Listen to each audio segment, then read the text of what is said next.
right, welcome back to All Hitches, America's favorite Northern Virginia podcast. How are you doing today, buddy? Good. We're also Northern Virginia's only podcast.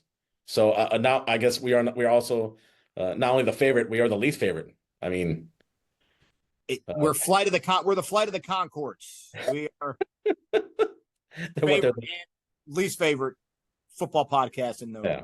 Well, Flight of Concords, they're the number one folk band comedy duo in New Zealand. New Zealand. I like that show. That was a great show. That was a good show. It was actually really funny. All right, buddy. Well, the Patriot Conference. This is the one. This is the one that you and I do know a little bit about more than any other conference.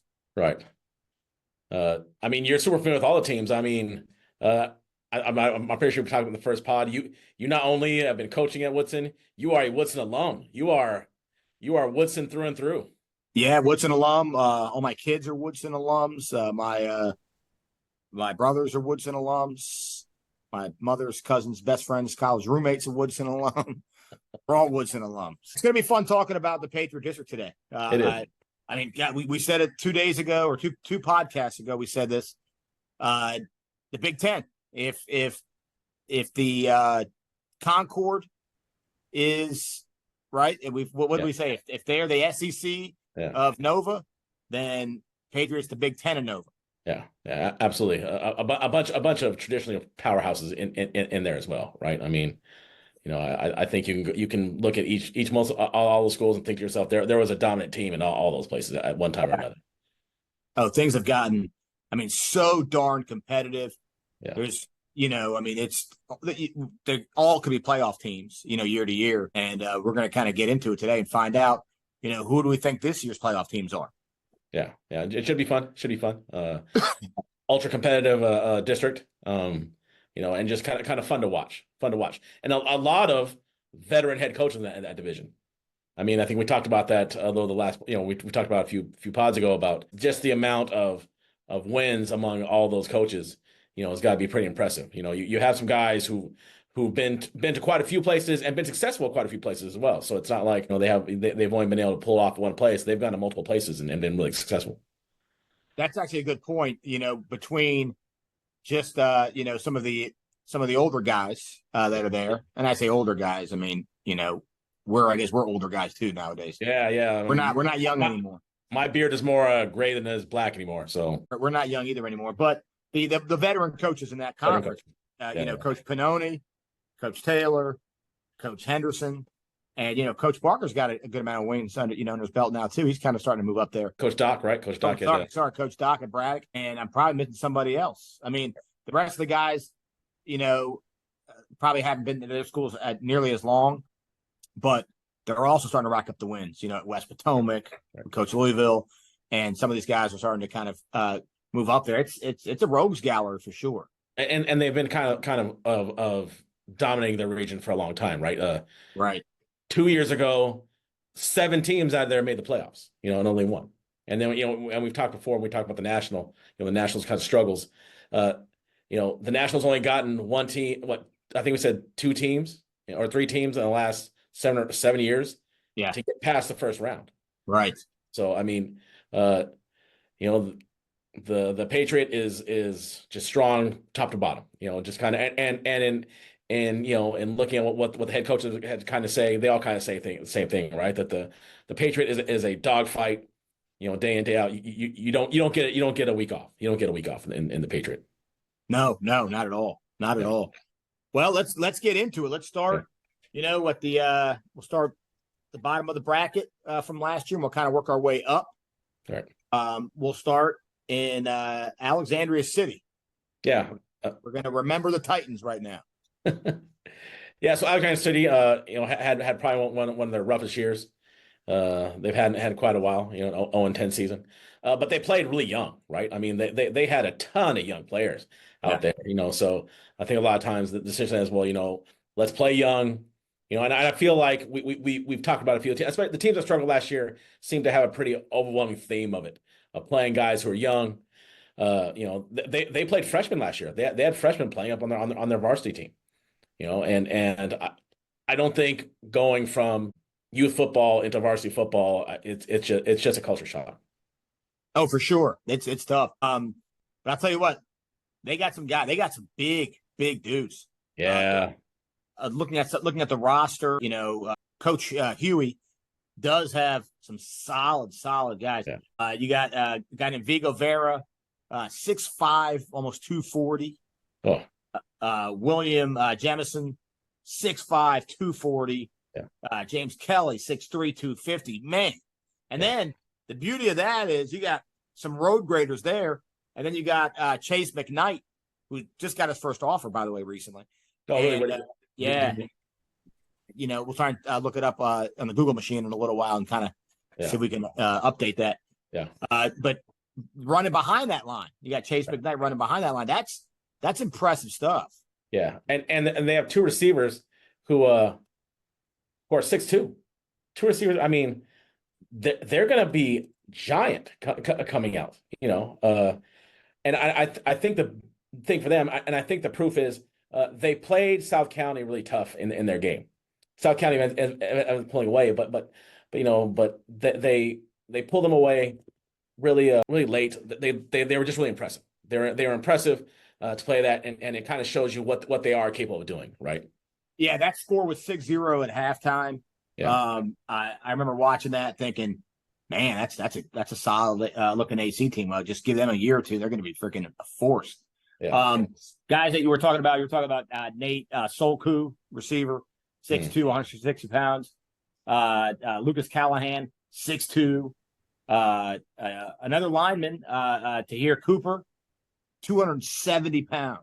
Oh, man, like Thunder Lips right there, man. Remember Thunder Lips in the flesh, baby. I'm telling you. He was the ultimate male. Ultimate male. He was the ultimate male. And then Sufain Kaldi, 6'2", 280. 280. Yeah. Holy smokes. And if they continue to run what they ran last year, they like to run the football, right? Yep. They're gonna. I mean, when you have those kind of road graders up front, now the interesting thing is if they have, they have two kids who are 6'2" on the outside. What do, right? When you have these giant guys up front, and then you have a big solid running back who's got a scholarship offer, you've got to load the box. You got, this is high school football. You've got to stop the run. But then you have these two guys who are pretty lanky on the outside, and what do? It's gonna put you in a bind. It's gonna put you in a bind. The hope is always, right, when you play young, that it's gonna pay off the next year. You're not playing young because you think to yourself, they're gonna make small increments. You think to yourself, we're gonna give them 10 games of experience. We're gonna put them out there, and the next year everything should come together. Again, the culture shock is over. And just being that young last year, but now just the size up front. And there's two things you can't coach. You can't coach size and speed. Yeah. Just those are God-given things. And it looks like, looks like AC is really heading in the right direction. Yeah, I think so too. You got, some games. It starts off with Centerville. We talked about Centerville a couple podcasts ago. They're, could be a formidable team this year. Colonial Forge in week 2, Forest Park in week 3. The week 4 matchup against Woodson. That's going to be a dogfight. And the interesting thing is, last year was at Woodson. There's a prevailing thought that playing AC on the road is different than playing AC at home. So having to go to AC, it's a different environment. It just seems like something about that crowd, something about that area really gets those guys energized and gets those guys prepared to play. And the blue field, right? The blue field and the blue field is that the only, that might be the only blue field in the area.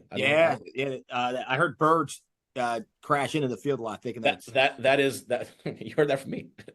That is what I've heard. Wilmington, New Mexico, where Brian Urlacher played. I remember, so when I coached out in New Mexico, a lot of people said we hate the blue field because you constantly had to come out and there'd be dead birds on there because they nose dive because they think it's water. That's a bunch of baloney, is what I think. Think so?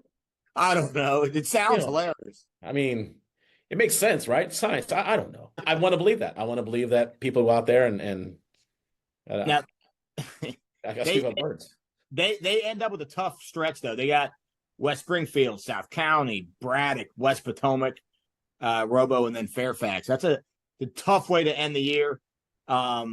They really got to, for them, it would behoove them to get some W's early, right? Sent the young Centerville team. It was a relatively close game last year. Yeah. Colonial Forge, Forest Park, Woodson.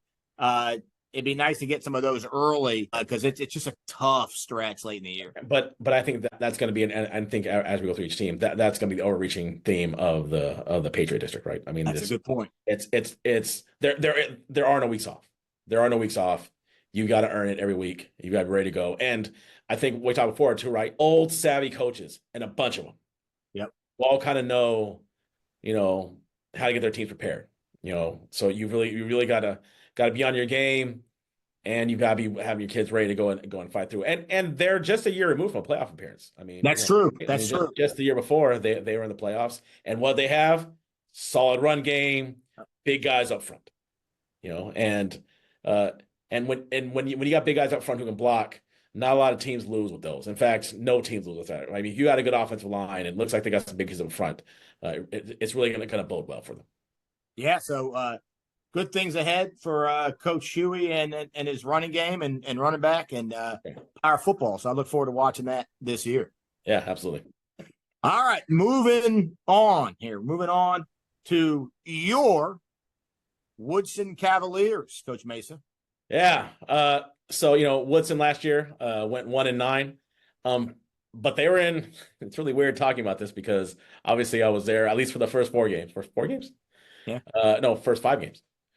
I was there.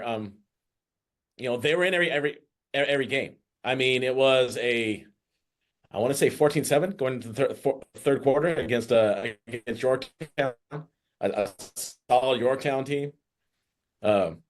A 1-point lead at Chantilly in the fourth quarter. Then with Oakton, the game where they got a couple touchdowns in the first half or in the first quarter. No, the first half. And then, Woodson, we pulled it close and got within a touchdown. Then of course was the win against AC, which, big performance. And then, we gave it's hard to talk about this. we gave Braddock, everything they can handle, right? So I mean, we were in that game, which had not been the case in my first 3 years at Woodson. Braddock had handled us pretty well. After that, after Braddock knew I was so important to Woodson's defense, they took me out. We have the rest of the season. If you want to talk about the rest of the season, because I was at home, laid up. You were, and if team continued though. I mean, you're right. You go to the Fairfax game. That was your first game out, right? Was the Fairfax game? It was the Fairfax game, yeah. That game, they lost, by 20. But that game also was, relatively close at halftime. I mean, that first quarter was a stalemate. And then you look at the Robinson game. Woodson was up 14-0 in the Robinson game. South County game was a 2-score game at halftime. And then West Potomac was a 1-score game at halftime. West Springfield was the one that was just lopsided from beginning to end, unfortunately. But all the other games, at least at halftime, were relatively close. So you're right. There was a lot of positives there. So if you're Coach Henderson, a lot of positives to take away, knowing that your team was battling, pretty tough with some high, caliber opponents. The one thing that tough for Coach Henderson though, it was a pretty big senior lane team. 9 of the 11 starters on defense were seniors, and then on offense, I'm trying to think of the number right now. It might have been 1, 2, 3, 4, 5, 6 starters on offense were seniors. So when you're talking about losing that kind of firepower and 3-year guys, not just that, right? There were 1, 2, 3, 4, 5, maybe 4 or 5 3-year guys. And that's hard to replace, right? I mean, the amount of experience, those guys had 20 games of experience coming out under their belt in game 1, and now you're gonna have to replace that. So that Yeah. that it's definitely a learning thing. Coach Henderson happens to think that the ship is turning slowly. He thinks that he has some commitment from some of his leaders out there. Who that he has a core to build around is what he feels like. He feels like he has another core to build around. And Coach Henderson's been around the block for a long time, so he has experience of righting the ship, right? I mean, he's gone to places that have not done well. Hayfield in particular, right? Hayfield was not a great program when he walked in there, and then started rattling off district championships. So he understands how to turn around a program. He understands what it takes. You and I have seen him, just work tirelessly. That's the other thing is that sure. Coach Henderson will outwork anybody.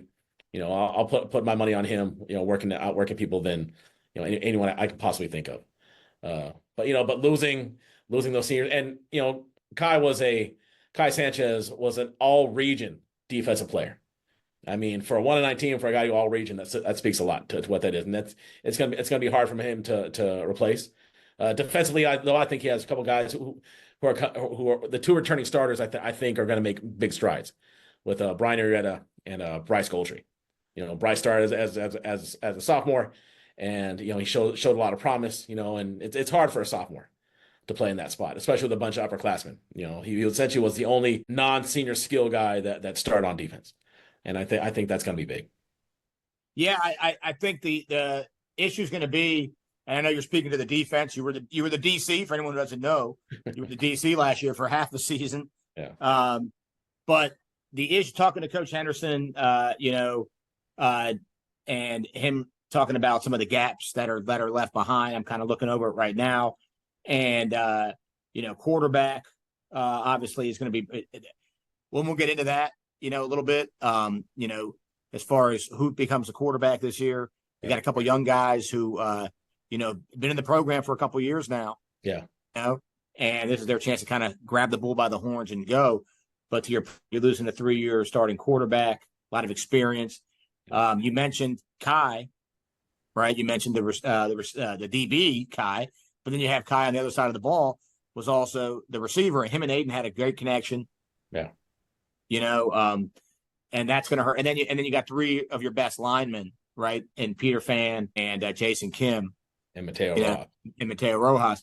So those 3 again, 3-year starters again, right there. So I think that's the I'm more worried about offense looking at it, and the piece missing defense. I think that JV team. We were talking about JV teams last podcast.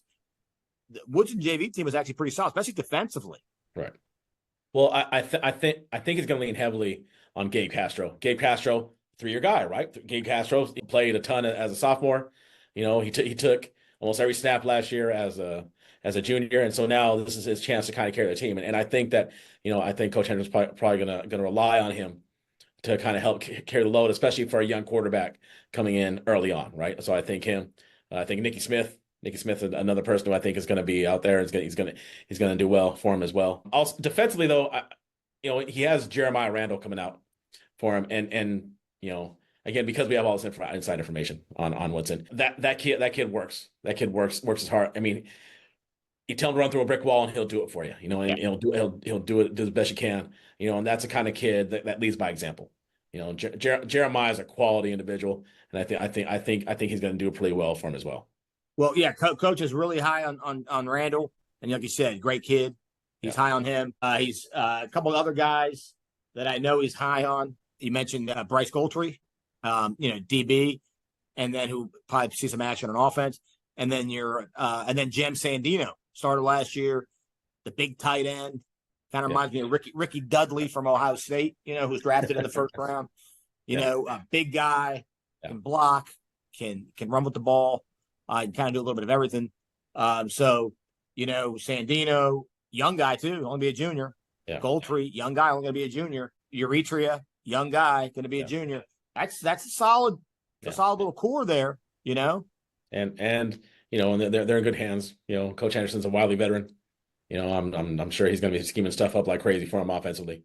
Yeah. So I expect them to continue to improve. Right. I mean, obviously last year, did not work win wise, but you look as far as competitiveness, much more competitive than they were in year one, right? I mean, just games were still in doubt in the third quarter, Right, which for sure. unfortunately was not the case here before, and not denigrating those kids at all. But I think like you said, he's got a steady hand on the wheel, and he's got them going in the right direction.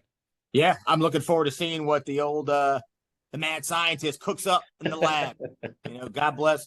We know Coach Henderson's always cooking something up, so I'm sure Yeah, he is. He'll have a game plan ready to go. Yeah. Moving on to Robinson Rams. So last year, right, was our first year under Sean Blair. He came in with a lot of excitement. I think it was interesting because of moving away from what was traditionally Robinson, right? That's what we heard. They're going to move away from traditional wing T. The tough thing for them is that they were really young, and the schedule they had early on was as difficult as the Patriot. I mean, you open with South County, right? So you open with obviously a top team in the region, and then you follow that with South Lakes, who's having a career or a historic run, right? A 10-0 season. I think we looked up, and I don't think South Lakes had. And when was the last time South Lakes had an undefeated season? And then after so you essentially play the first place team from the Concord, which is what we call the SEC. Then they played Madison, who was the second best team over there. I mean, and then they went off to play Gainesville, and Gainesville being one of the top up and coming teams in the area. I mean, I'm curious if anybody has a stretch of their first four games being that tough. I agree with you. That's a tough schedule. It's a rose gallery. Coach Blair, got the job last year, and good guy. I went to college with, in all disclosure, with Coach Blair. You're the mayor of Fairfax. We're old friends. I like Sean a lot. Good guy. And he's building it up. He's trying to do it the right way. Right. It's going to take a little time. But I think with that start, man, that's a tough. We were talking about this yesterday. We were talking about this in the last pod, and we spoke about scheduling, and year to year, you don't know what's going on. Like we said, South Lakes, Gainesville's a relatively new program. Right. And they've gotten really good really fast. Well, they draw from the old part of the old Battlefield district, right? And obviously Battlefield is and we'll eventually get to Prince William. But Battlefield is like the Madison of Prince William, right? I mean, just good at everything. They're good at everything. I mean, they've got a quality football program and a quality lacrosse program. But essentially what you're playing is another version, it seems like, of Battlefield is what you're getting, right? So I mean, just that stretch last year opening up, and again, a young team. So it's not like he came in with the luxury of having a veteran team walking in to essentially was, you better be. I mean, you are getting thrown into a huge dogfight.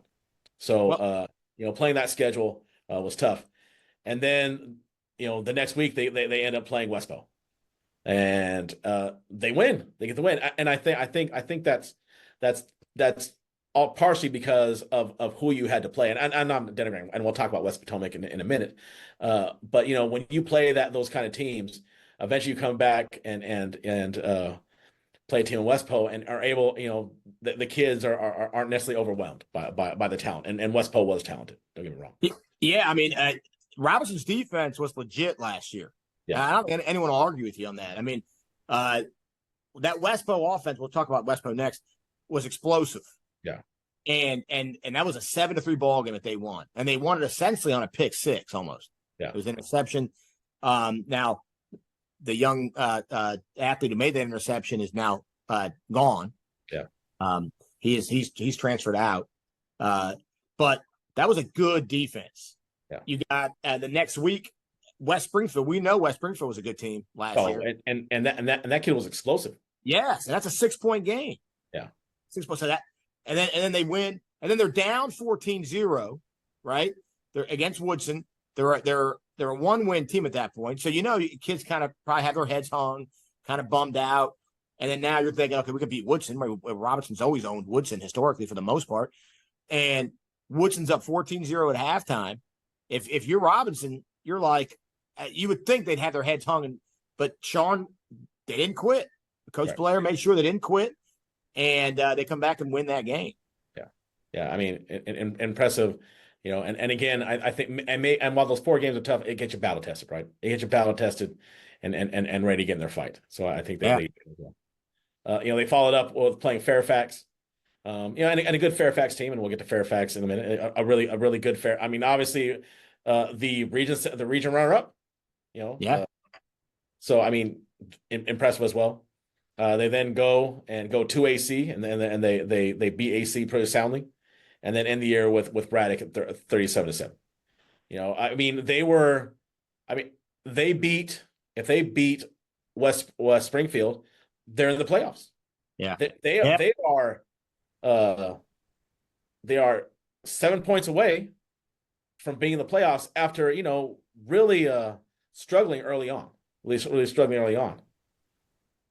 Yeah, and let me say a couple things about that Robinson team early in the year. I was at that scrimmage against Centerville, or the first scrimmage.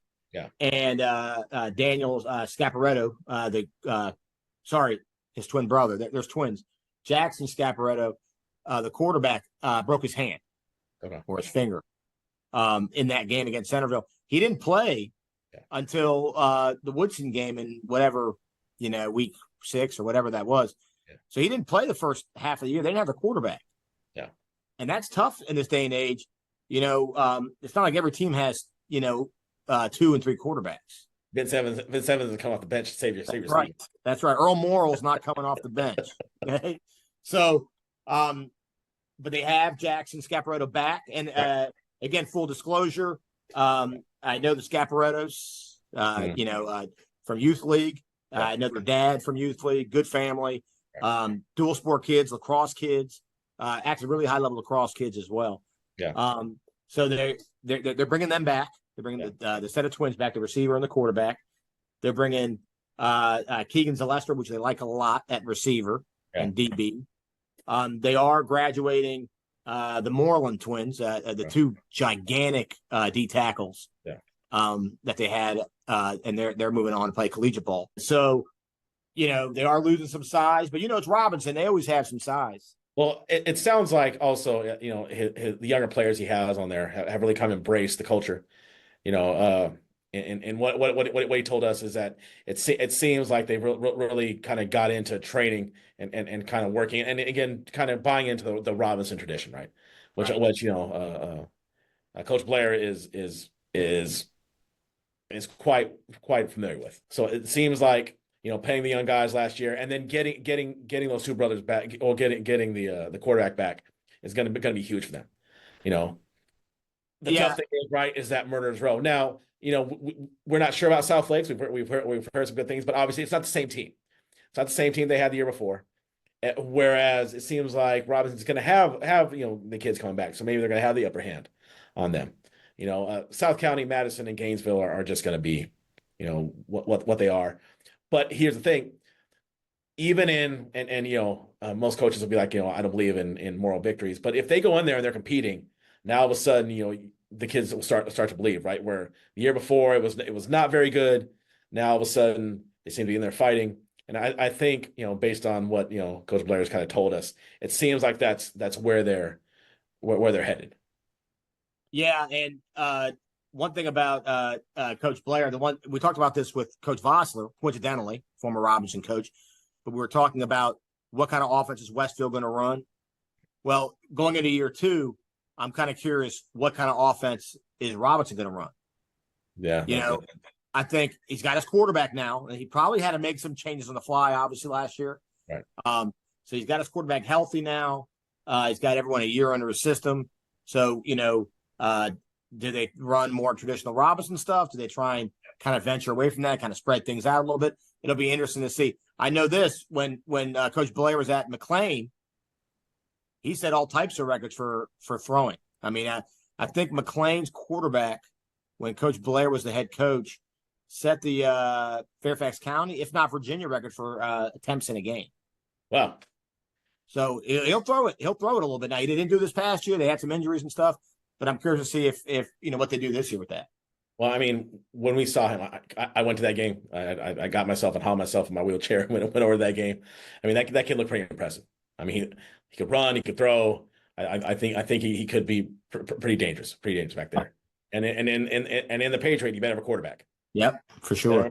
Better have a quarterback because as much as you'd like to have low scoring games, I feel like in the Patriot in particular, it's a lot of bombs away. Yeah, for sure. It's a lot of high scoring offenses, and so you better be able to put some points on the board. Well, looking forward to seeing what happens with Robinson, up and coming team, I think, and Coach Blair in year 2. So keep an eye on that. Moving on up to West Potomac. West Potomac, I'll tell you what, that we saw them last year, and a high scoring game at West Potomac. Fun game, not as fun for us as it was for them, but still a fun game. Yeah. I had family at that game, and after the game, they were like, man, it was bombs away both sides. So they were really explosive. They were really explosive. Coach Louisville has got a lot of guys coming back. They were young too. They got some guys coming back. They talk about. Yeah, so they're bringing back their quarterback, Dominic Sanchez. And it's big to bring back a quarterback, right? And to be the explosive offense they were last year, it's big to bring him back. Now, the reason it's fun for him to come back though is for the receiver they got coming back in Grant Maloney. Grant Maloney was explosive. I mean, this guy was electric. I can't tell how many times. I was able to watch film on him a little bit. Like I said, at the time I was out. But that was a kid who could catch a screen pass and be gone.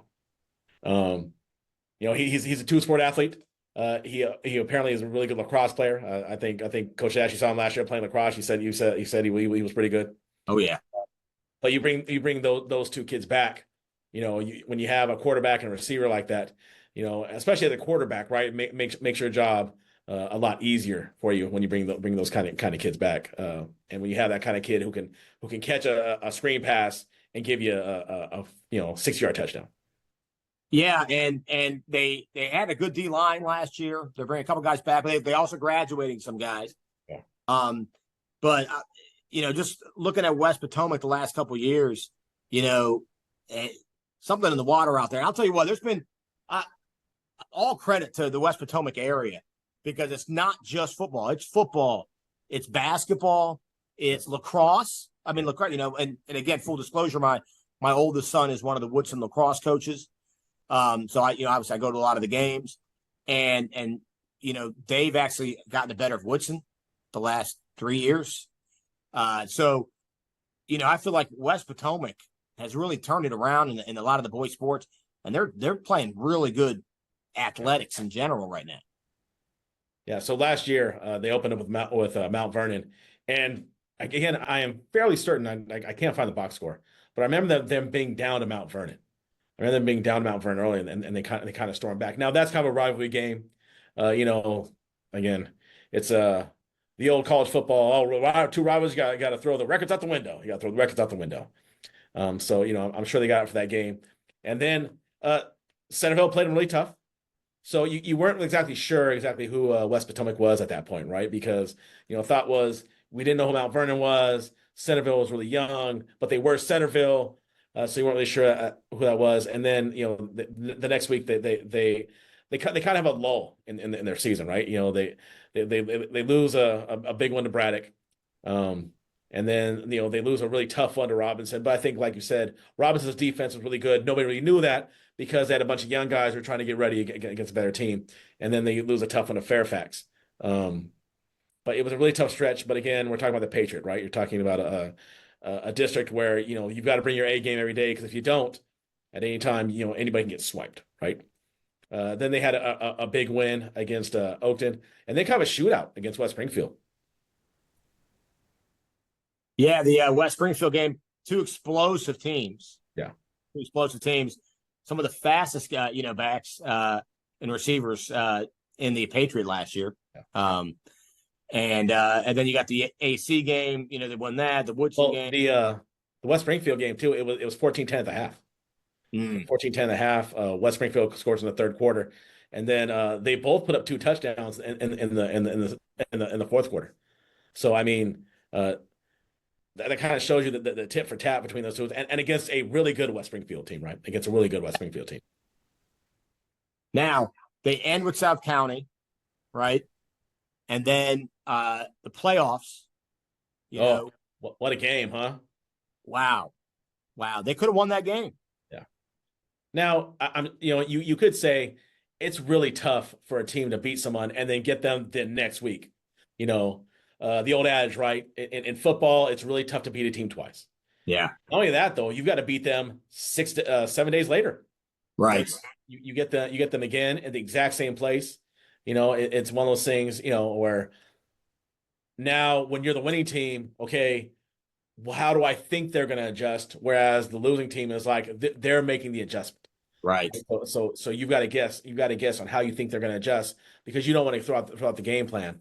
But but what a game! I mean, but also credit to West Potomac, the fact that their kids didn't hang their head and been like, well, we're playing South County again, and they got us pretty good last time, right? So, right, and they didn't do that. So that's a credit to Coach Louisville and the program he's building out there. Yeah, I mean to lose South County, who was the 1 seed in the first round by 4 points, and have the ball in your hands, game on the line at the end of the game. I mean, that's all you can ask for, right? I mean, you played, 4 quarters and you almost won it. They could definitely keep their heads up, and that's something to be proud about, and a ton of momentum they're going to bring into this season. Right. So I'm very excited to see what this West Potomac team can do heading into this season.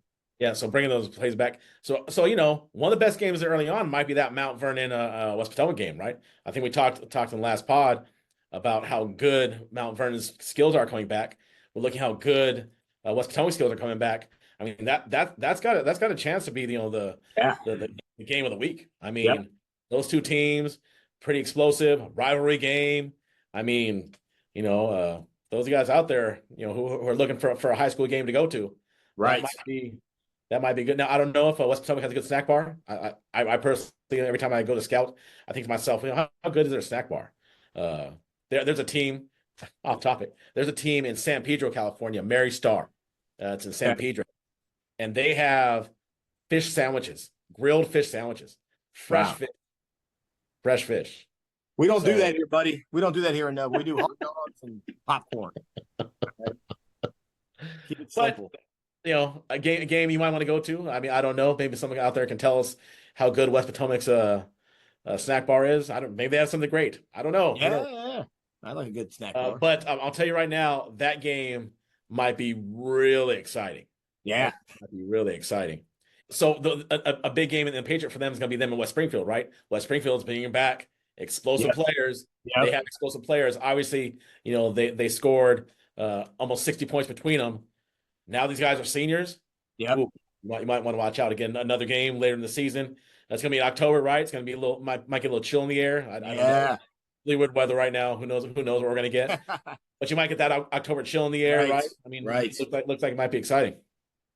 Yeah, I'm excited to watch West Potomac play. I can't wait, and I can't wait for some of these rivalry games early in the year. Yeah, absolutely. All right, moving on up and to Fairfax we go. Only about 2 miles away from Woodson High School, actually. It is. All the school. I mean, Robinson, Fairfax, Braddock, and Woodson seem to be just right on top of each other. A great planning by the people who planned where to put high schools. But yeah, no doubt. So last year, I think people thought that there was going to be a letdown, right? You lose Tony Rojas, you lose Chase Miller. I mean, the thought is that they're gonna have a letdown, and they absolutely did not. Coach Taylor did a fantastic job last year coaching that team. I mean, there are a lot of people who deserve Coach of the Year. I don't know how you don't consider him in that Coach of the Year category for that. I mean, for what he was able to do, with essentially a brand new team to get that team back into a region championship. I mean, how impressive is that? To lose essentially, Tony Rojas is one of those generational type players that you get, right? To lose Chase Miller, who's probably one of the best receivers in the area, and then to turn around and go 9-4, make another run to the region championship. I mean, just hats off for what they did last year. Yeah, I mean, I echo all that. Very impressive. I mentioned last week that I coached some of those, either coached or coached against a lot of his former players that graduated 2 years ago. Yeah. Tony Rojas, Jack Balderson, Dylan Lyerly, a bunch of them. And so losing those kids, I was sure that they were going to struggle a little bit this year. Yeah. And I mean, Trey, Coach Taylor, and that entire staff, kudos to them. Yeah. Kudos to them. I mean, so impressive. I know that, I mean, we'll start at the quarterback graduated. They start essentially someone who hadn't really played much quarterback before, and they plug him in there. And he looked great. And they ran the right offense to kind of, accentuate the things he did well. Right. They had, some basketball kids at receiver. Yeah. They go up and catch a jump ball. I mean, they just reloaded. Right. And I taught in that area for a long time. I taught in the feeder school. And there was a time when me just saying, Fairfax reloaded. Yeah. That would have been unthinkable. Right. But right about now, he's humming. He's got everything humming. He's got kids coming out. They're getting kids. Look, I know that, and it's tough to turn a program around. It's one of the hardest things to do. Right. And coaching and teaching at that middle school, and I was always promoting football, telling my middle school kids that were heading off to Fairfax High School. Now, I'm going back a while. I was there for 10 years. And Fairfax was struggling at the time. A lot of kids would be like, I'm not going to play football at Fairfax. And these were athletes, kids that I know would help. And they're like, no, not doing it. No, they stink. We've heard this kind of stuff before. Right. Oh, no, they stink. They suck. And kids say it about a lot of schools, right? Oh, no. And, he found a way, and they won. And now he's got kids aren't saying that anymore. No. Now kids are lining up at his door saying, can I play football for you at Fairfax? So kudos to him. Yeah. So, last year they started really hot, right? They beat Wakefield, Oakton, Centerville, who, had down years, But that being said, he had those kids ripping ready to go. Then he turns around in week 4 and takes a pretty sound beating, which they hadn't done in a long time at South County. So I think people are wondering what happened. And then the next week they played Braddock pretty tough. Again, Braddock ended up being the best team in the region, right? They played them pretty tough.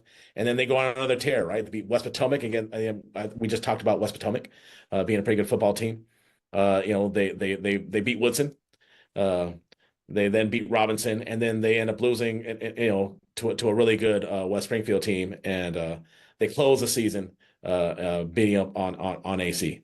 But I'll tell you this, and again, talking to at the time, right? We were coaching and speaking to a couple guys when you were coaching, just kind of talking about the physicality that they played with last year. Some coaches that I really respect said, you look at Fairfax's line and you think to yourself, oh man, they got small guys, we'll be able to take advantage of it. He's like, you get in the field with them, and they do not play small. They do not play small. So again, he really did instill kind of physicality and a mindset there that, you have to take your hat off to. You have to take your hats off to. Yeah. I mean, and part of that's the weight room, right? I mean, I know we've had coaches talk to us, administrator. I had, someone told me that Coach Taylor is one of the best in the business when it comes to weight room. I mean, it shows. I mean, it's all about the product in the field, and it's because you're right. There were guys that I didn't think were the biggest guys I had ever seen. Yeah, and they were moving guys bigger than them. And so then they get in the playoffs last year. They beat Edison, and a good Edison team. I think we talked on the last pod about some they did some historic things with Edison last year. Yeah. Then came, I think, what was the shock, and not because just based on a almost 50-point loss turns into almost a 30-point win. You're talking about an 80-point swing. Right. I mean, I can't think of a time that I mean, I'm sure if I really got back and looked at it, I could find something like that, but an 80-point swing, I mean, in playoff time against a quality coach in Coach Pannoni. Yeah, and quality. I was about to say quality coach, Coach Pannoni, who is also Coach Taylor's mentor. Yeah, that's pretty awesome. It's a pretty cool feeling for Coach Taylor, Coach Harris, and some of the coaches on staff to win that game. Yeah. At our imaginary MGM high school betting, a lot of people probably lost money on that in our imaginary MGM high school betting yes. board. A lot of Monopoly money lost. A lot of Monopoly money lost. Now, speaking of losing, they're losing back-to-back years. They've had 4-star, 5-star, players on that Fairfax team. Chris Jones, who was a late ad last year, came in the summertime sometime. Off to Georgia now, doing great things over there. Probably that's a big loss. Now he got hurt midway through the season. I think the Woodson game was his last game, if I remember correctly. And you're also losing Drew Taylor, which is Coach's son. So that's another loss. Now I know he was a little banged up last year as well. So I'll say this: that those are two tough losses, but they played games last year without two of their better players. So all those amazing things they just did that you cited, those two guys, two of their best players, weren't even there for some of those games. So and I think just kind of all credit goes to them, right? All credit goes to them. Yeah. So now, hang on now, more losses though, and I'm not going to knock. I'm not betting against the Monopoly money we're talking about. I'm not betting against Fairfax this time. Now they are losing, but this time not so much on the field. They're losing a couple coaches to the West Springfield staff. They're losing Coach Parker and Coach Reeves. Yeah. And I think and those guys have been with Coach Taylor a little bit over at Fairfax. The kids feel strongly about those kids and about those coaches and love those coaches. But they're heading over to West Springfield, and we'll see how that impacts things. Over at Fairfax, Coach Harris stayed, and Coach Harris was actually the one that was talking to us about some of the personnel and that kind of stuff. Yeah. So now they turn around and they're going to play this year. They've got some kids they really like. Harry Maltese, he's a 6'1", 203-pound linebacker. They think he's going to be an FCS guy. They think he's an FCS guy. Very impressive. Yeah, 6'1", 230. Once again, they have they've got some size. We talked about AC got some size, and we are the Patriot, and they're and this is where the big boys play, right? This is where the big boys play. We don't play. Look, and as you start cranking out some of these guys that Fairfax has, I'm telling you that sound you hear is Fairfax reloading. Just said it a minute ago. Fairfax reload. Who would have thought it? But they're reloading again. Yeah. They're reloading again. How about tell us about the this running back they got? So apparently they got a kid who came in from St. Michael's Academy's running back, Ethan Lynch. They think he's going to be pretty good. So once again, they're going to have explosive running, and we've seen with Coach Taylor, he can put together a run game. Yes, he can. You give him running back, and you've got to be. And also, they have a rising junior, Davin Tolson, who's coming in. Looks like he's going to be pretty good, and you add that with the running back, it's going to be pretty impressive. Yeah. You got Travis McClain, another starter from last year, is absolute force at D tackle. Really impressive. They also, I said a second ago, they lost their quarterback last year, Tristan Edwards, and he was dynamic. Yeah. He was dynamic, making things, and he played two ways. He didn't leave the field. Yeah, he was corner. I remember watching that game and him being at corner. Yeah, so they've got so Tristan graduates. Now they have a quarterback they're really high on. He's a senior transferring in from Skyline High School. He's coming in, and his name is Nick Murad. And, I've read some pretty good things. I think they like him. Yeah. Different style, though. Different style than Tristan from a year ago. More of a, traditional drop back quarterback a little bit. So this should be interesting to see. Again, I'm sure Trey's in the lab already and thinking things up and playing with the offense and stuff. Well, with this season, betting against Coach Taylor for the last few years, you lost a lot of money, right? Betting against him, and obviously it looks like you said the sound is them reloading. The sound is there reloading.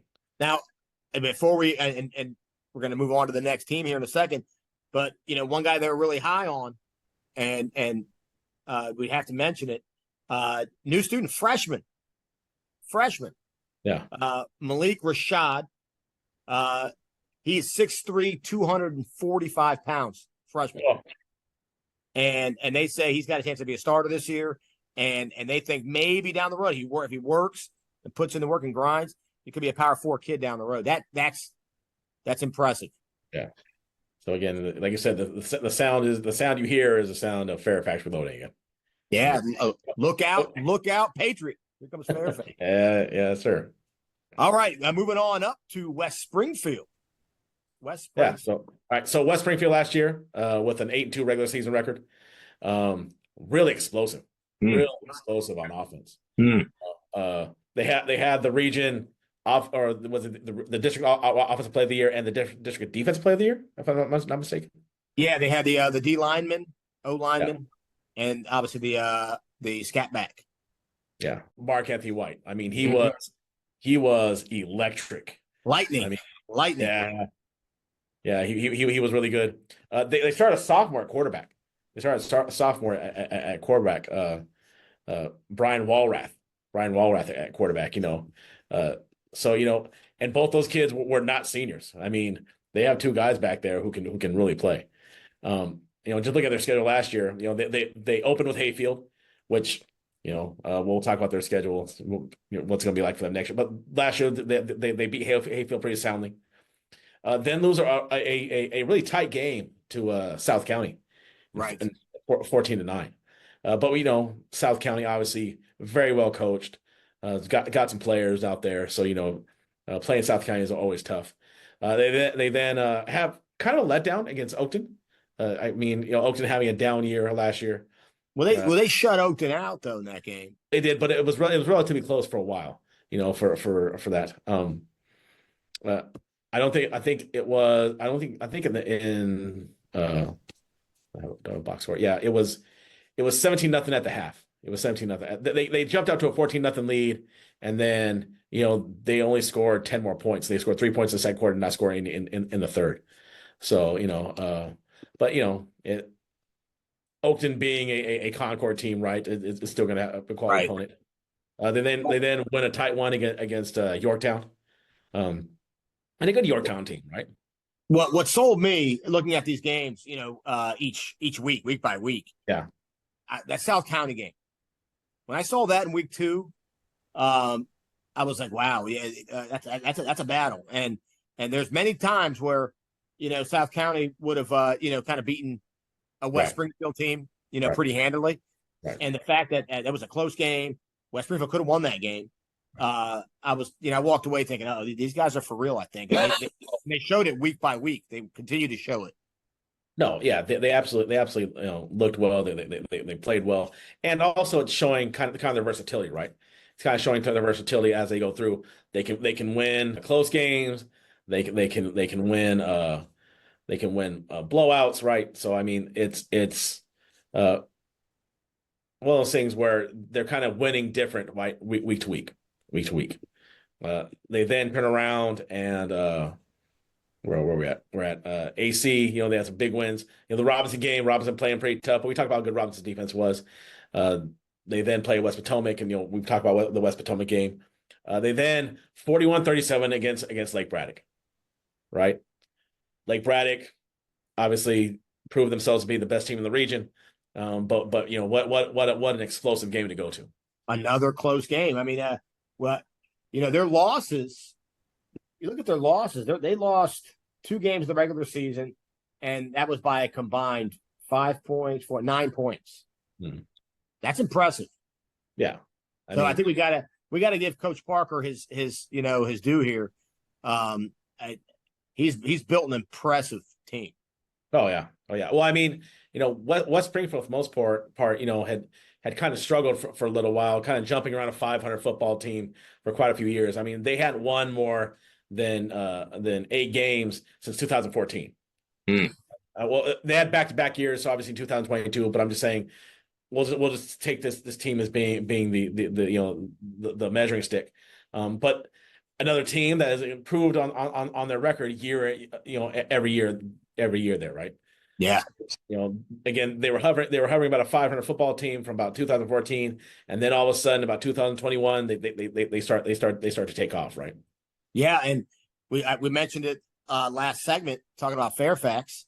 Fairfax's loss is their gain, and they're adding Coach Parker's son, the other Coach Parker, and they're adding Coach Reeves, who's works with the D line and linebackers and that kind of thing. So you're adding two, good coaches, and you just took from a division rival, right. So that's good. That's going to help West Springfield. Yeah, and they close the season beating Fairfax and then beating Woodson at the end of the year. They then go to the playoffs. They beat a pretty good Hayfield team. Yeah, and then they run into Braddock, and again Braddock proving that they were the best team in the region at that point.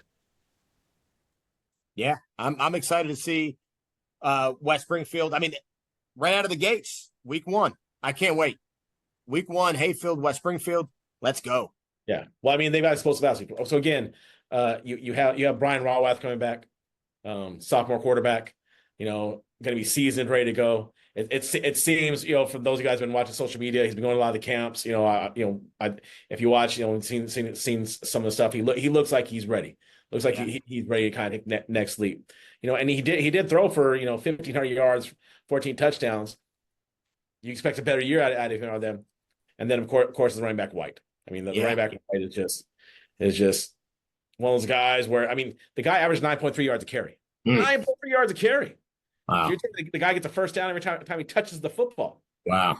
I mean, that's something that you really that's really valuable to you, right? Yeah, for sure. Yeah.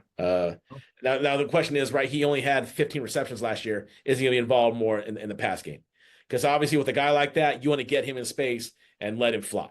Yep. And fly, right? So I mean, are they going to involve him more at the pass game? Are they going to find ways to get him matchups? Because how many kids are going to be able to cover him one-on-one? You get him against a linebacker, you get him against most people's DBs, they can't, right? So I think that the question is, are they going to do some different things with him to try to get him out in space and let him fly around? Yeah, can't wait to see West Springfield in action this year and see what they could do. They have some big kids up there. They have a kid, Isaiah Gallagher, 6'3", 260. Wow. I mean, wow. With a guy like that, they have a receiver who is 6'1", Aaron Turney. He's a wide receiver DB, 6'1". They have another guard, 6'2", 265, James Leos. They've got some hosses. They've got Jonathan Evans, DN tight end, 6'4", 240. I mean, talking about some of these Patriot teams and listen off their heights and weights. Holy smokes! Big Ten, baby, Big Ten. Oh man, it is.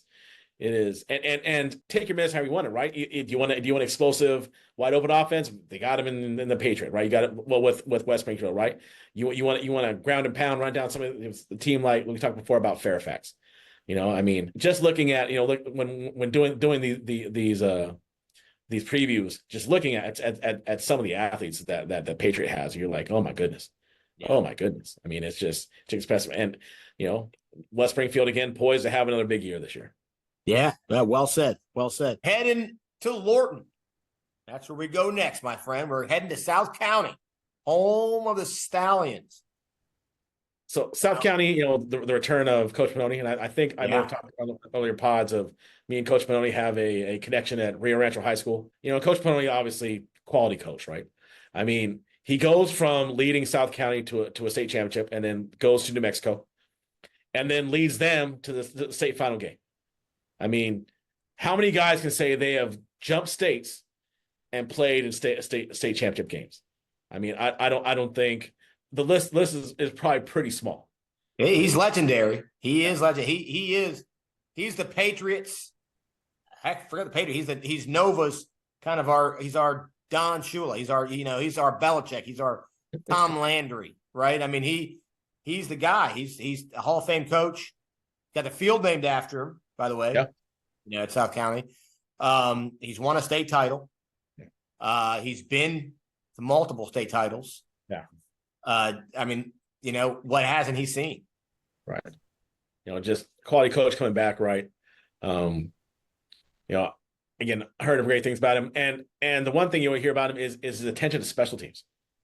He is the Frank Beamer, seems like, of high school football, right? I mean, that's who he is. His attention to special teams is almost legendary, right? It's almost legendary.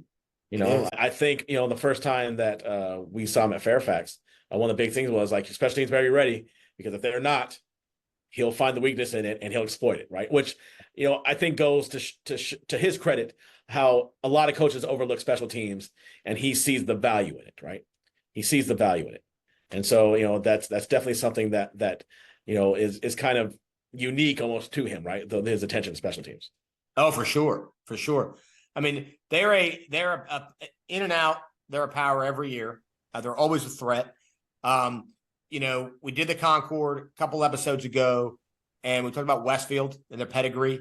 Yeah. And in some ways, you could say they're kind of the Patriots, Westfield, right? Yeah.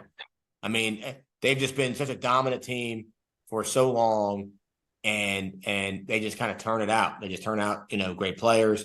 You're in a down year for South County. It's not a down year for a lot of other teams. Yeah. Yeah. So let's talk about South County's last year, and also talk about with their record. Last year, they opened with Robinson. Really interesting, though. I mean, we didn't talk about the Robinson. Is your first game is a district opponent. I mean, that's got to be tough. I mean, your first game is a district opponent. Now, I know the PowerPoint thing kind of counteracts that, but to open with a district opponent can be different. And also, Robinson being, traditionally a pretty strong team. Right. They then go to Quince Orchard. Obviously on a little bit of a different level. And they have a tough fight in Quince Orchard. And then, they rattle off 3 straight. Quality West Springfield team.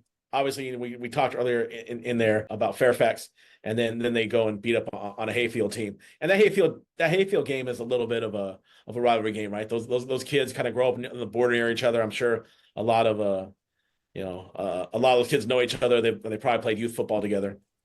So I mean that's always a bigger game. Yeah, for sure. And we were talking about teams that kind of build up their schedule and are trying to prepare for the playoffs, be battle tested. I mean, that's what they were doing here. I mean, with Quince Orchard, I mean they went and found that matchup, right? Yeah. I mean, Coach Pannoni was like, okay, play the best, right? Play the best. Iron sharpen iron, whatever metaphor you want to use. That's it. He's preparing for later in the season because he knows he needs his guys ready to go. Right. And he needs his guys tough when it matters. And then they next week they get Madison, right? I mean, look, we talked a little about Robinson's schedule. I mean, South County's not shying away from anybody. No, not at all. Not at all. They're not shying away from anybody. And a close loss to essentially a region winner. Yep. Ends up being a region winner in Madison 21-14. Yep. And then they rattle off 1, 2, 3, 6 straight. Yep. They rattle off 6 straight. Coach Pannoni got himself back. The 28-20 game against Braddock.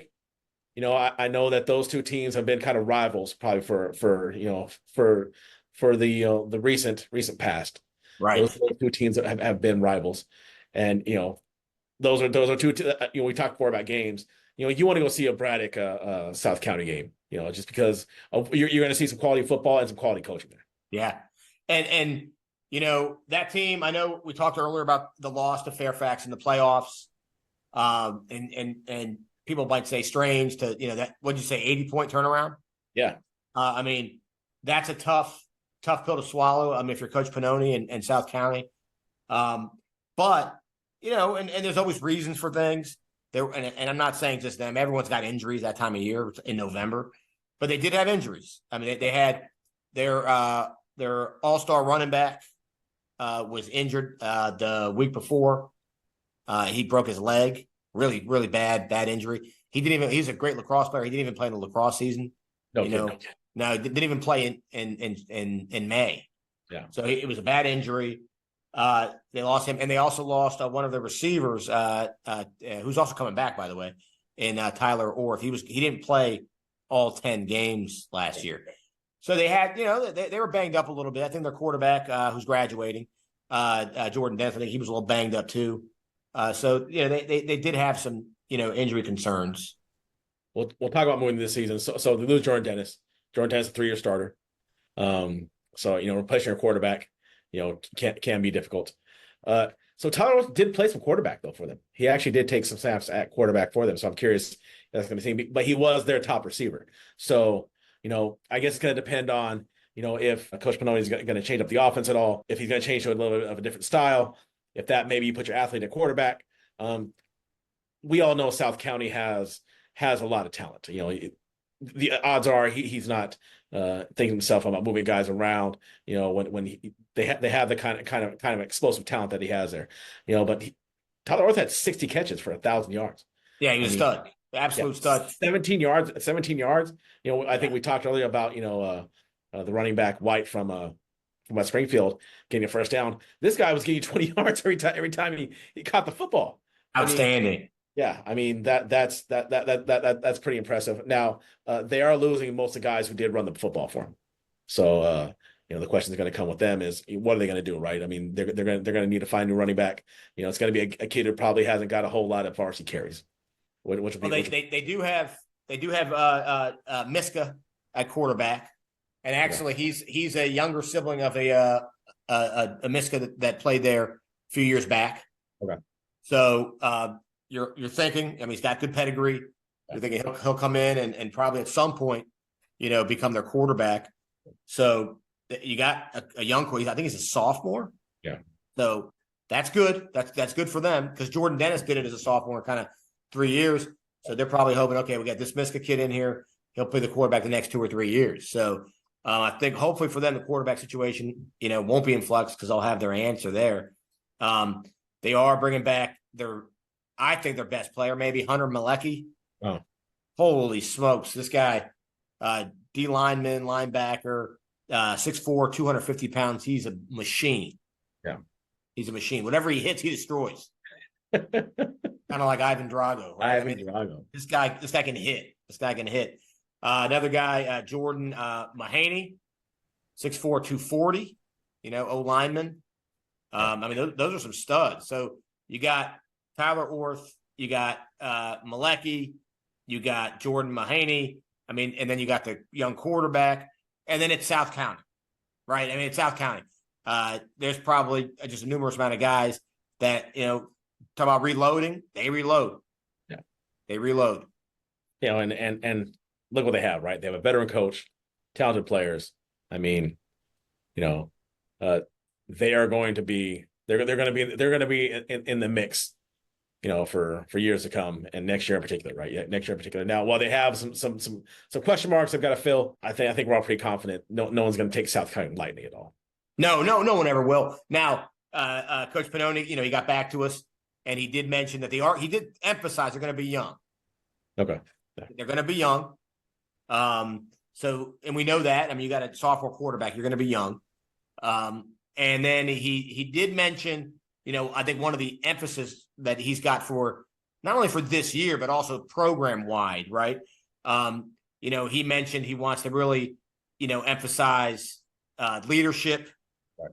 And there are certain, kind of a, sort of an attitude.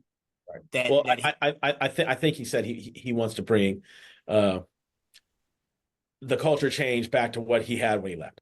Right.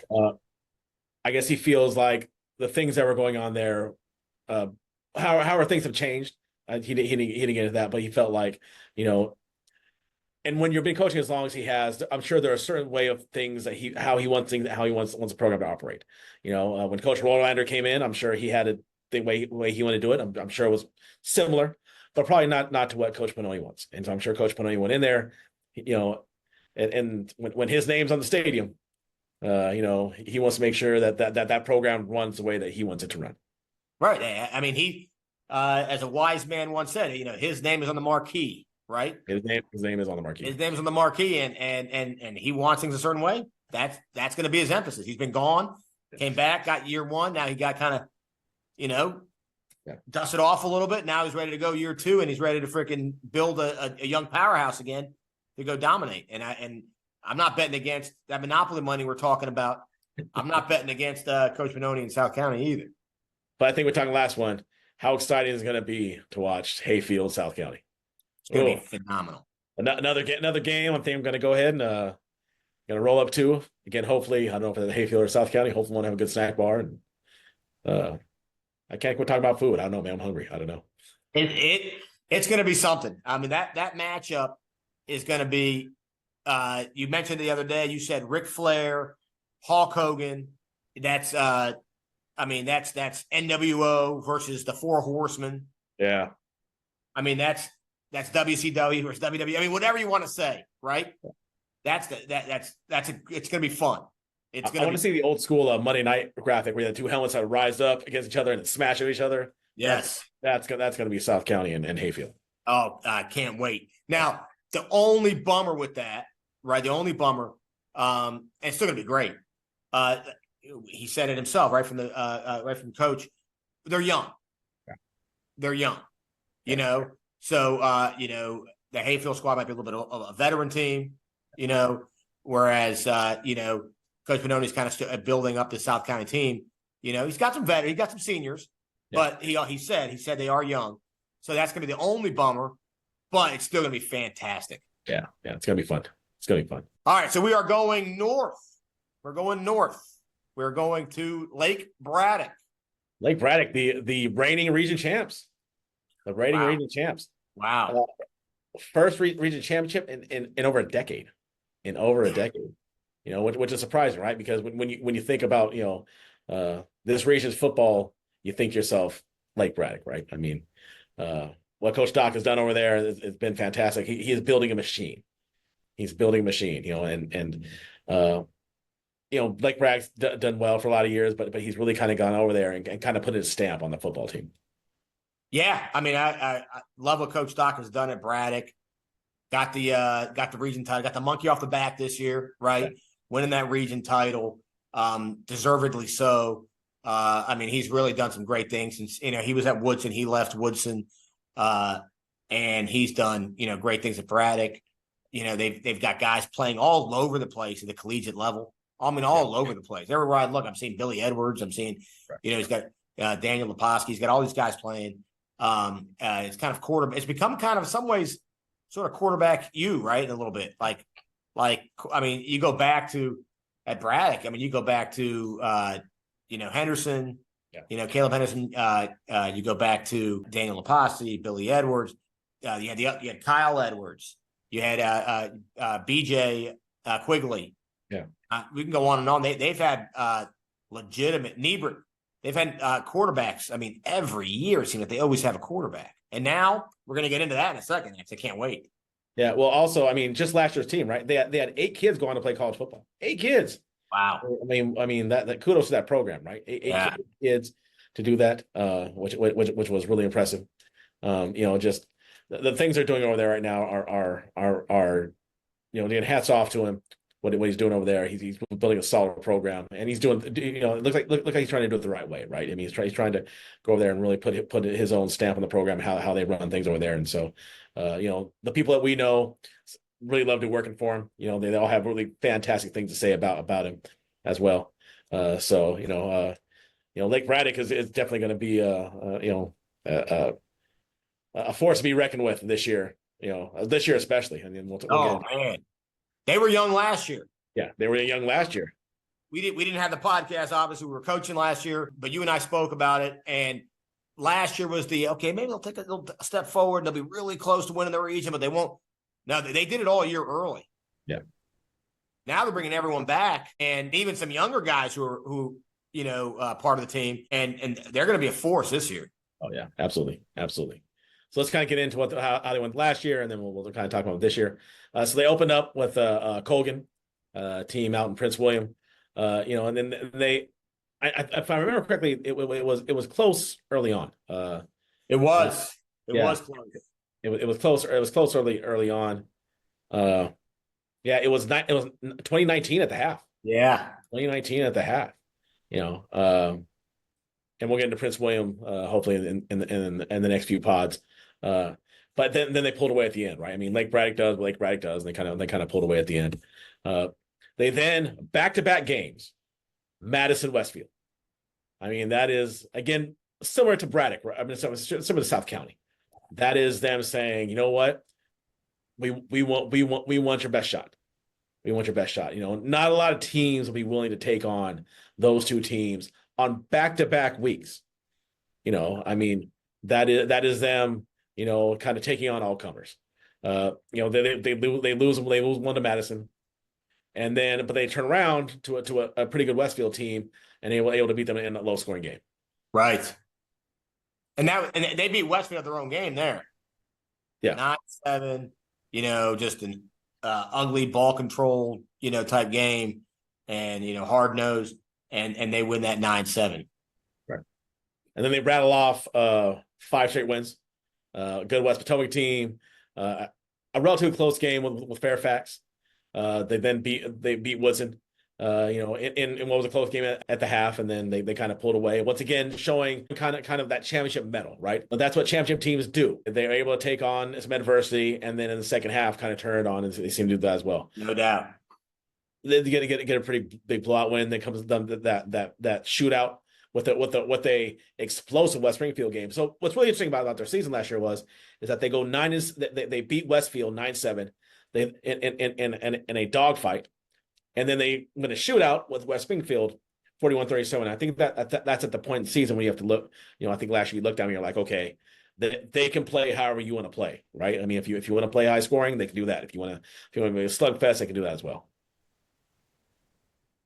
Yeah, and then they finish off the year with the South County game, which it wasn't so much surprise, at the time. Yeah. But when you look back on it now, you're kind of like, South County pulled. That's a big upset. Consider the way they both finished off the season, right? The playoffs. Yeah, and then they have the big win against Robinson, and then I mean they end up winning every playoff game until they get to the state semifinal by double digits. Yeah. So they kind of, those kids kind of matured at that point. So I mean they had a great season last year, and again. They lose 8 players for this year's team. So let's kind of get into this year's team and what they have coming back. Well, to your point, I mean, you talk about the guys that are moving on to play college ball. Ben York, Ryan Matheny, Lucas Matheny, Aaron Aduma. These guys were all studs. Yazian Eline, Jack Rubinio, Gallant. I mean, all these guys. I mean, and those were dot guys, right? I mean, those guys put in the work, and so losing them, they're all playing college ball. But like we said, they reload. And the funnest part about the reload is going to be the quarterback situation. Right. We'll talk about it right now. They're bringing back the quarterback who I think probably won the job like midway through the year. Yeah.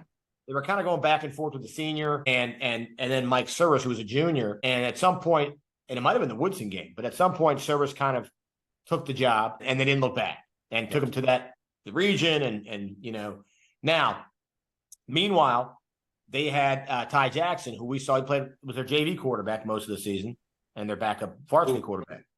We saw him at the Woodson Braddock JV game, and he looked outstanding. Big, strong, fast, you name it. Checked all the boxes. And now they're bringing both back. Right. And they've got some decisions to make. Right. Well, I mean, and last year they had kind of a dual quarterback system. I would imagine they're probably going to do something different, or not, or something the same as they did last year. If you've been on social media though, and if you've seen me posted, that Ty Jackson's having a really good offseason.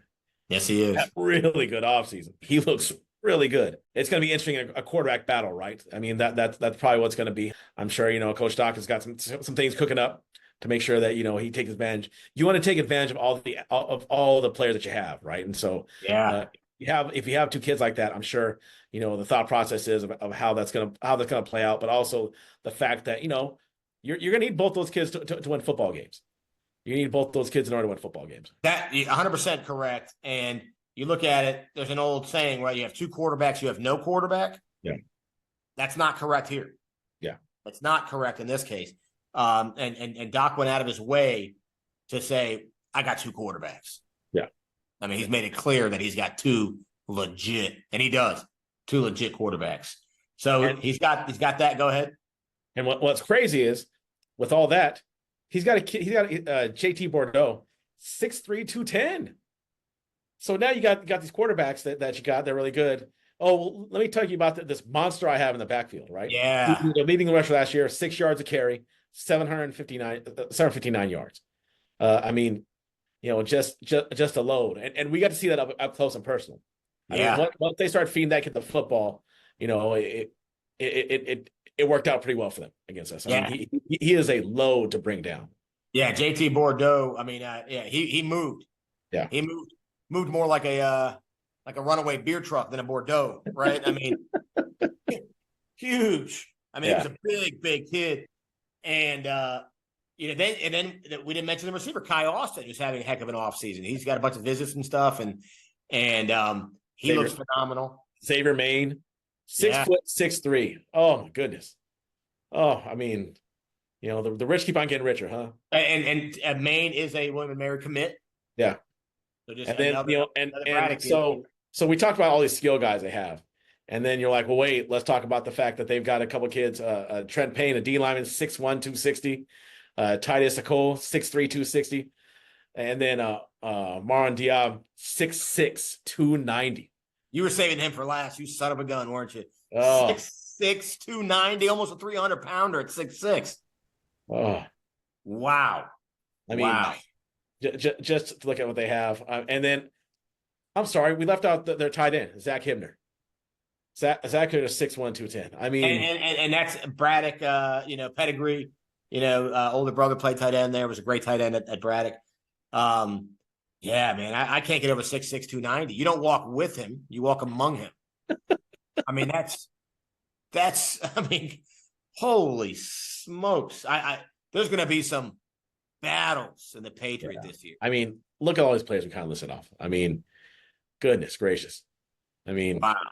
Just to look at the size and the speed, there is not going to be an easy day in the. No, there's not. There's not. I'm thoroughly impressed looking at this roster. Right? Yeah, and the quarterback situation, because I feel like a lot of teams, have the flaw of, they might have everything else, but their quarterback's not coming back, or another team, but they lost their lineman. They've got everything intact almost, And they made a run last year. Yes. So, these kids aren't, they're not feeling their way around. I mean, at this point, they've got to be thinking state title. I mean, that's right. What they've got to, I mean, with this kind of talent, that kind of size and speed. Right. They've got to be thinking, state title. But the tough thing for them is the difficulty of playing the Patriot, and how many good teams are in the Patriot. Yes. It's not like, they have this cakewalk that they can, rest their guys. There is no rest of the weary, right? There is no rest. No, not at all.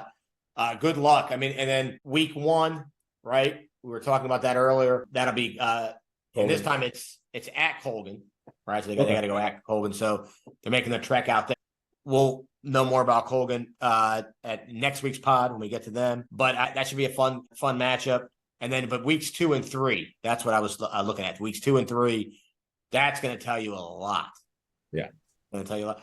But you know what? I'd say that, but at the end of the day, it doesn't really tell you a lot, does it? Because they got beat pretty good by Madison, right? Week 2 last year, didn't matter. They ended up winning the region, right? Right. So it's a long season. Teams like this, we were saying, are getting battle tested. Right. That's what they're doing. They're getting battle and getting ready for the playoffs. Yeah. Which is smart. Yeah, for sure. Good old Patriot. Wow. I impressive stuff. I can't wait to watch the Big Ten and the SEC go at it next year.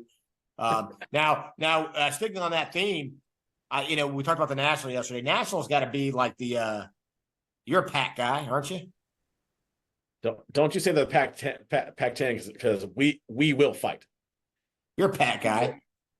What are you, the Pac-10 now? You're not the Pac-8 or Pac-9. Well, actually, they're the Pac-2 now. There you go. They are the Pac-2 now. But don't you put disrespect on the Pac-10's name. I know you're a Pac guy. We do got to think of the other nicknames, other conferences. We'll off camera, we'll try and think of a good comparison for the National, for Cardinal, for Cedar, for Liberty, and all those guys. Yeah, yeah. Although we're gonna watch people say we are Fairfax. We are Fairfax. What's that? Not prejudice. We're Fairfax. We're homers. We're Fairfax biased, right? We're Fairfax biased. Yeah, they can always say that. Fairfax County is a big county, though. Big county. All right, so I got to get to it. We got to get to it. Give me a dark horse. Who's your dark horse? Obviously, you can't say Braddock, right? Give me your dark horse Patriot team. Who is the dark horse in that league, though? I mean, so I know I gave you some gruff about picking Mount Vernon a playoff team, but man, West Potomac, huh? West Potomac, right? I mean, yeah. They are 3 yards away from playing in the second round. Yeah. It's a good pick.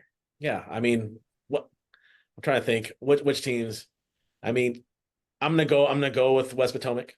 Good pick. If I'm going non-playoff team, I don't know. I think right now, just because the quarterback wide receiver situation, the fact that they have a kid back there who has a year, and then that the running back White from West Springfield is pretty explosive. The wide receiver from Westpo, he's on that level. Yeah. I mean, obviously he's on the backfield, but he's pretty explosive. He can make some things happen. Yeah. No. Analyzing it, looking at it for a dark horse. One thing as I was thinking about that, and I was thinking, who's gonna be my selection? Who am I putting the monopoly money on? And what's gonna pay out, right? It just dawned on me that there's only 2 teams that have new quarterbacks next year. And if you look at the other conferences, relative to that, they had quarterbacks graduate, more quarterbacks graduate. They only had 2 graduate here. You had Jordan Dennis at South County, and then you had Aiden Dash at Woodson, right? I know something about Aiden Dash. I got his helmet right there. But those are only 2 that graduate. Everyone else is coming back, and then you got Braddock with 2. So looking at the other conferences, that's an advantage for the Patriot. Yeah, huge advantage. Yeah. So you got all quarterbacks who have played, again, other than South County and Woodson. So I'm going to go, you know what? I take that back, actually. There was 3. It was Tristan Edwards at Fairfax. But, and then I'm going there for a reason. That's my dark horse pick is Fairfax. Because and with a new quarterback. Wait, so you're picking the team that went to the region final? That's your dark horse? You said, look, no, I'm ignoring. I'm throwing that out the window. I'm looking at it on the surface. Someone might say, "Oh, well, Fairfax lost their quarterback. Fairfax lost this guy who went to Georgia." There's some big. Fairfax lost a couple of assistant coaches that were, had big roles on the. You would think, okay, well, maybe they have the down year. They can't reload like that. Yes, they can. And the quarterback they're getting, they're not coming with a sophomore quarterback. Coach Harris told us that he's a senior. He's coming in as a senior. So I'm sure they're hoping this kid's kind of started some games. He's kind of been through some stuff. So I think Fairfax is the team to kind of watch. That's my dark horse team. Yeah, I can see that. Absolutely. What Coach Taylor's done in the last few years. Yeah. We talked about before, right? Our imaginary MGM high school betting against Coach Taylor the last few years. You're losing a lot of money. You're going to the plasma bank and donate some plasma, trying to get $60. For sure. Now you're right. It's not really a dark horse, but there's not very many. So what can you do? They're all like really good teams. Yeah, really good teams, really good coaches. Just a fantastic district. Right. And are we biased? Yeah, we're biased. I mean, sure. Yeah. Why not? Now, pick the favorite. Who's the Vegas favorite that's giving you the least money if you win? I mean, it's Braddock. I mean, it's Braddock. They're returning the majority of their region championship team. Yeah, I can see that. If I didn't choose Fairfax as my dark horse, I probably would have said Fairfax. But obviously the Braddock, it doesn't pay out a whole lot, right? It doesn't pay out much. They're bringing back the whole team almost. Yeah. Yes, they sent some guys to college, and those were good players and they were starters, but they're bringing back a lot of important players from last year's team. I know they lost some, but they're also bringing a lot back. So I think Braddock is the favorite. But man, you could I have a dartboard right here. You could just throw it to dartboard. Yeah. I mean, that's how tough it's going to be. Yeah. And that's why they play the game, right? That's why they play the game. That's correct. I mean, the Fairfax South County playoff game shows us that's why you play the game, right? Right. You know, injuries happen, all kinds of things happen. I mean, who knows? Yeah. I'll be excited. It's going to be very exciting. And as we start kind of getting ready to, Dandy Don turning off the lights and all that kind of stuff here, and we're about to, get out of here tonight. Next week's episode, the Liberty. Well, the Liberty. Yeah, give me Liberty or give me football. I wasn't going to say death. That's kind of morbid. But no, I'm excited about the Liberty. You could probably use some trivia there. When was the last time the Liberty had they had three teams. I'm counting. They had three teams ahead of Westfield in the playoffs in the seeding in the regional seeding. Yeah. That's that. Come on. Well, if I might be wrong, but I think for the last few years it's been a mix of two Concord and two Liberty teams in the second round. Yeah, the Liberty has really, really come around. And they've got some new coaches in there, right? They have some new old coaches, right? The coaches returned to Marshall. You've had some teams that have had some big turnarounds. You have a new coach, not a new coach, but a newer coach, right? Hayfield, right? A coach who's I think this might be his second year there. Year 3 for Coach Bachman at Wakefield. At Wakefield. I'm sorry, I was talking about Herndon. Oh no, I'm talking about Wakefield, right? They have the.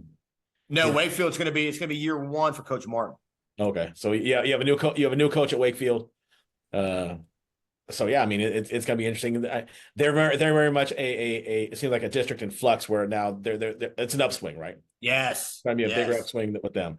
Yeah. The Liberty is, I mean, not that it was ever a cakewalk, never a cakewalk, but now it's dangerous. Right. I mean, McLean and Langley have both had kind of rising seasons. It's going to be another fun thing to talk about.